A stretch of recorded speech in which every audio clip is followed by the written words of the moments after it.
كابتن حسام حسن ليه مطلق الحريه يختار الادوات اللي شايفها مناسبه ليه، اللي هتنجحه، وهو اكيد عايز ينجح، عايز ينجح للبلد وعايز ينجح نجاح شخصي ليه، فبالطبيعي هو عايز ينجح، وربنا ان شاء الله ينجحه، وان شاء الله يوفق كره القدم ويوفق المنتخب القومي، ونقدر نكسب المباراتين بتوع موريتانيا يوم 11 ويوم 15، ويكون خلاص حطينا رجل بصوره كبيره قوي في نهائيات افريقيا اللي هتقام في المغرب ان شاء الله اخر 2025.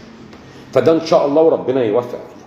وانا مش مع الناس اللي بتقول ان الفرق سهله او صعبه.